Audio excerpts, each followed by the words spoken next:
You are welcome to NM Creative Learning Channel. Hello everyone, I am Dr. Rukmani Sharma and in today's video I am going to teach you how to write informal letter. Letter को शुरू करने से पहले मैं आपको ये बताना चाहूँगी कि हम अपने इस चैनल पर एजुकेशनल वीडियोस लाते हैं, बच्चों को बेस्ट तरीके से पढ़ाते हैं। तो अगर आप इस चैनल पर नए हैं तो प्लीज़ चैनल को सब्सक्राइब ज़रूर करिए, क्योंकि आपका सब्सक्राइब करना ही हमारे लिए मोटिवेशन है और हम बच्चों को बेस्ट और बिल्कुल सिंपल तरीके से पढ़ाने की पूरी कोशिश करते हैं।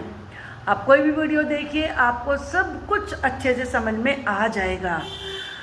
तो चलिए हम शुरू करते हैं और वीडियो को एंड तक देखना है, तभी पूरी बात आपको समझ में आएगी। अगर आपने कहीं से भी छोड़ा तो फिर आपको लेटर राइट करना नहीं आएगा। देखो, इनफॉर्मल लेटर कौन से होते हैं पहले तो आप ये समझ लें। ये लेटर आप अपने स्कूल के प्रिंसिपल को, बॉस को नहीं लिख सकते। ये लेटर लिखे जाते हैं अपने फ्रेंड्स, रिलेटिव्स, ग्रैंडफादर, ग्रैंडमदर, इन सबको। तो इनका फॉर्मेट क्या होता है? सबसे पहले आता है 3 लाइन्स में सेंडर एड्रेस, यानी कि जो लेटर को लिखने वाला है उसका एड्रेस, इसे कहते हैं सेंडर्स एड्रेस। ये आपको लेटर में नहीं लिखना है, आपको ये लिखना है। सबसे पहले लिखिए हाउस नंबर, उसके बाद कॉलोनी लिखिए। जैसे मान लीजिए ये कॉलोनी रामधाम कॉलोनी है तो मैं यहाँ पर रामधाम कॉलोनी लिखूँगी। और इसके बाद सिटी लिखा जाता है, जैसे ये हरिद्वार है तो मैं यहाँ पर हरिद्वार लिखूँगी। आप अपने शहर का नाम लिखिए, अपनी कॉलोनी का नाम लिखिए और उससे पहले अपने घर का नंबर लिखिए। ओके, इसके बाद यहाँ पर एक लाइन का आपको गैप छोड़ना है। ये 1 लाइन का गैप देने के बाद डेट लिखनी है जिस दिन लेटर राइट कर रहे हैं। ओके, इसके बाद फिर 1 लाइन का गैप छोड़ना है और फिर लिखना है डियर। डियर लिखे, इसे कहते हैं सैल्यूटेशन, यानी कि आप अभिवादन कर रहे हैं। जैसे आप घर में कोई सामने होता तो गुड मॉर्निंग बोलते हैं ना, तो ऐसे ही लेटर में गुड मॉर्निंग तो नहीं बोला जाता, सैल्यूटेशन लिखा जाता है। अगर आपके बराबरी के हैं, छोटे हैं, तो डियर करके लिखिए, डियर फ्रेंड बराबरी का है। डियर छोटी बहन है तो डियर सिस्टर लिखिए, बड़ी है तो उसको भी डियर लिख सकते हैं आप। लेकिन अगर आपके दादा हैं तो उन्हें आप रेस्पेक्टेड लिख सकते हैं, आदरणीय, रेस्पेक्टेड ग्रैंडपा। ओके, इसके बाद अब कोई गैप नहीं छोड़ना है, ये स्टार्टिंग है। मैंने यहाँ पर बहुत सारी स्टार्टिंग दी हैं, आपको जो अच्छी लगे और जो मौके के अनुसार हो वो वाली राइटिंग को, इसमें से स्टार्टिंग को आप यूज़ कर सकते हैं। जैसे आपको अगर कोई पहले खुशखबरी देनी है तो आप कैसे शुरुआत कर सकते हैं लेटर की। मैं ये शुरुआत करने से पहले आपको बता दूं कि कहते हैं ना, well begin is half done, कि अगर आपने अच्छी शुरुआत कर दी तो आप समझिए कि आपका आधा लेटर तो बिल्कुल परफेक्ट हो गया है। तो स्टार्टिंग बिल्कुल सही होनी चाहिए। तो अगर कोई खुशखबरी देनी है तो you will be glad. Glad का मतलब एक्चुअली होता है हैप्पी। तुम्हें ये जानकर खुशी होगी कि, दैट का मतलब की होता है, उसके बाद खुशी वाली बात बताइए। इसके बाद नेक्स्ट है hope that my letter will find you hale and hearty. Hale and hearty idiom होता है, इसका मतलब होता है स्वस्थ, कि मुझे उम्मीद है कि मेरा लेटर तुम्हें बिल्कुल स्वस्थ मिलेगा, यानी कि तुम जब मेरा लेटर तुम्हारे पास पहुंचेगा तो तुम बिल्कुल स्वस्थ होंगे। I am writing you this letter, मैं तुम्हें ये लेटर लिख रहा हूँ। काहे के लिए? दिस लेटर टू, अब क्या करने के लिए? बताने के लिए, टू टेल यू, आपको सूचित करने के लिए, टू इन्फॉर्म यू, आपसे शेयर करने के लिए, टू शेयर विद यू। तो जिस लिए भी आप लेटर लिख रहे हैं, कुछ बताना चाहते हैं, कुछ शेयर करना चाहते हैं, तो वो टू के बाद आ जाएगा। ओके, इसके बाद देखो, ये तो बहुत ही ईजी है। आई एम फाइन हियर, मैं यहाँ ठीक ठाक हूँ, and hope the same for you, और ऐसा ही तुम्हारे लिए भी उम्मीद करता हूँ। अब इसके बाद 4th नंबर वाली देखिए आप, you will be happy to know, तुम्हें ये जानकर बड़ी खुशी होगी कि मैं पास हो गया हूँ, मैं स्कूल का कैप्टन, क्रिकेट टीम का कैप्टन बन गया हूँ, कुछ भी आप लिख सकते हैं। और 5th नंबर पर है I am extremely sorry to say. अगर कोई दुख की बात बतानी है, कुछ गलती कर दी है, तो तब आपको सॉरी कहना है, तो आप ऐसे शुरुआत करेंगे, मुझे ये कहते हुए बहुत ज़्यादा दुख है कि, और फिर इसके बाद दुख वाली बात आ जाएगी। चलिए अब देखते हैं लेटर की क्लोजिंग कैसे करनी चाहिए। जैसे आपने पहले स्टार्टिंग लिख ली, तो बीच में आप जो कुछ भी जिस लिए भी लेटर लिख रहे हैं वो पहले लिखना होता है, और वो बात लिखने के बाद फिर हमें लेटर की क्लोजिंग करनी होती है। तो यहाँ क्लोजिंग के लिए कुछ सेंटेंसेस दिए गए हैं। ये कोई ज़रूरी नहीं कि आप इन सारों को यूज़ करें। जैसे स्टार्टिंग में तो कोई एक यूज़ करनी थी उनमें से, लेकिन इनमें से आप 2, 3, 4 जितने सेंटेंस चाहे यूज़ कर सकते हैं, जो भी आप लिखना चाहते हैं। तो चलिए पहले सबसे पहले we miss you a lot, हम तुम्हें बहुत याद करते हैं। या मिस का मतलब है याद करना। I have nothing more to pen down, अब मेरे पास और कुछ लिखने के लिए बाकी नहीं है। पेन डाउन का मतलब है लिखना, write down. Rest is okay, इसका मतलब होता है बाकी सब ठीक ठाक है। रेस्ट का मतलब है बाकी, रेस्ट का मतलब आराम करना नहीं है।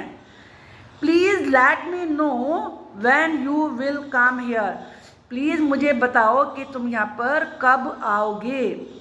We all are fine here, हम सब यहाँ पर ठीक ठाक हैं। अगर आप केवल अपने बारे में बात कर रहे हैं, अपने फ्रेंड को लिख रहे हैं, तो आई लिखेंगे, आई एम फाइन हियर। अब इसके बाद है don't worry about us, don't worry about us, हमारे बारे में चिंता मत करो। मान लीजिए पापा को लिख रहे हैं, तो आप फैमिली के बारे में लिख सकते हैं ना। I am waiting for your reply ईगरली, अगर आपने कुछ ऐसी बात लिखी है कि जिसका कि आपको जवाब चाहिए, तो आप उसमें लिख सकते हैं कि मैं तुम्हारे जवाब का बेसब्री से इंतज़ार कर रहा हूँ। ईगरली का मतलब होता है बेसब्री से, उत्सुकता से। Convey my regards to elders, जैसे बड़ों को नमस्ते कहना ऐसे ही लिखा जाता है, तो यहाँ एल्डर्स लिख दिया है मैंने। आप यहाँ पर फ्रेंड को लिख रहे हैं, तो टू योर मम्मी पापा। अगर पापा को लिख रहे हैं, तो आप इस यहाँ पर मम्मी लिख सकते हैं। एंड लव टू, मैंने चिंकू एक नाम लिख दिया है। अगर फ्रेंड को लिख रहे हैं, उसके आप घर वालों को जानते हैं, तो ही आप उसके छोटे बहन भाई का नाम लिख सकते हैं। अदरवाइज तो ये आप ना लिखिए, यहाँ पर ही केवल एल्डर्स पर ही ख़त्म कर दें। इसके बाद आप क्लोजिंग करेंगे, यहाँ पर एक लाइन का गैप देना होगा। योर लविंग सन, अगर बेटा लिख रहा है तो सन, फ्रेंड लिख रहा है तो फ्रेंड, और सिस्टर लिख रही है तो सिस्टर, तीनों में से और भी कोई हो सकता है, तो वो आप यहाँ पर लिखेंगे और नीचे अपना नाम लिखेंगे। ओके, आई होप कि ये बात आपको बिल्कुल अच्छे तरीके से समझ में आ गई होगी। अब मैं एक एग्जाम्पल आपको समझाती हूँ। अब इस वीडियो में हम डिस्कस करने जा रहे हैं कि एग्जाम्पल इनफॉर्मल लेटर का। ये लेटर क्या है? Write a letter to your friend inviting him और her to join you on a trip to Nainital.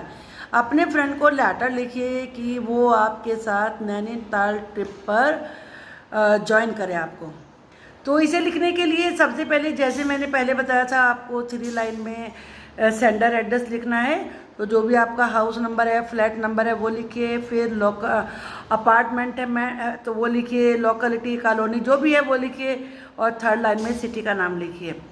इसके बाद एक लाइन छोड़ के डेट लिखिए। इसके बाद डियर, जो भी आपके फ्रेंड का नाम है वो लिखिए। एक स्टार्टिंग आपको करनी है, I am here, I am fine here, मैं यहाँ ठीक हूँ, and hope that you too are fine over there. Too का मतलब होता है भी, और मुझे उम्मीद है कि तुम भी वहाँ पर बिल्कुल ठीक प्रकार से होंगे। I have something very exciting to share with you, मेरे पास कोई चीज़ है जो बहुत ही एक्साइटिंग है तुमसे शेयर करने के लिए। तो ये आपको क्या शेयर करना है उसके साथ? My papa has planned a trip to Nainital next week, मेरे पापा ने नैनीताल जाने के लिए एक प्लानिंग करी है, एक ट्रिप प्लान किया है नैनीताल जाने के लिए। Recently there was snowfall in Nainital, हाल ही में नैनीताल में बड़ा स्नोफॉल था। I have never seen snowfall, और मैंने कभी स्नोफॉल देखा ही नहीं है। इट्स वेरी ब्यूटीफुल, बहुत सुंदर होता है। I want you also to join us, मैं चाहता हूँ कि तुम भी हमें ज्वाइन करो it will be a great fun, इसमें बहुत मज़ा आएगा। We will play with snowballs, हम स्नोबॉल के साथ खेलेंगे।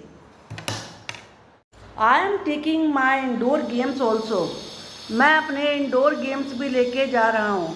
इन case there is bad weather, in case का मतलब होता है यदि वहाँ पे खराब मौसम हुआ, स्टिल फिर भी we will be able to have fun, हम मस्ती कर पाएंगे।